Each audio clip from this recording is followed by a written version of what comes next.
LOC के पार भारतीय सेना के सर्जिकल ऑपरेशन के बाद खौफ में है आतंकी।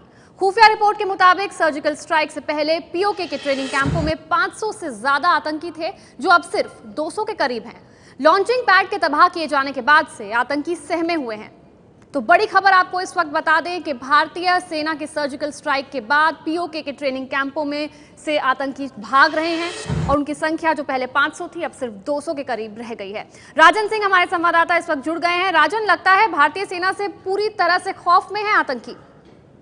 बिल्कुल, जिस तरीके से सर्जिकल स्ट्राइक को अंजाम दिया गया था और 7 लॉन्चिंग पैड पर अगर सैटेलाइट पिक्चर्स की बात करें तो 50 से ज्यादा आतंकी मारे गए हैं।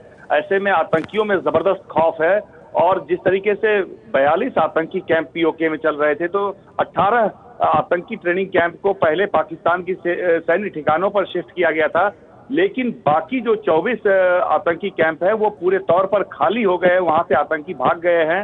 हालांकि पाकिस्तान की सेना बंदूक के नोक पर उन्हें रोकने की कोशिश कर रही है, लेकिन जो खुफिया रिपोर्ट बता रही है कि आतंकियों में इस कदर खौफ है कि उनका ये कहना है कि भारतीय सेना का मुकाबला करना पाकिस्तान की सेना का काम है, न कि उनका काम है, और वो भाग रहे हैं। लेकिन जो बाकी बचे आतंकी वही हैं जो कि ट्रेनिंग कैंप सैन्य ठिकानों में शिफ्ट किए गए। तो साफ है कि जिस तरीके से सर्जिकल स्ट्राइक हुई है तो आतंकियों में भी जबरदस्त खौफ है। और जो ट्रेनिंग कैंप खाली किए गए हैं उसमें मानसेरा का वो ट्रेनिंग कैंप भी है जिसमें 26/11 के आतंकियों का ट्रेनिंग हुआ था। तो और ये मानसेरा का कैंप मुजफ्फराबाद के नजदीक है। तो साफ है कि आतंकियों में, चाहे वो जैश हो, लश्कर हो या फिर हिजबुल हो, तमाम आतंकी संगठनों के आतंकियों में खौफ का माहौल है।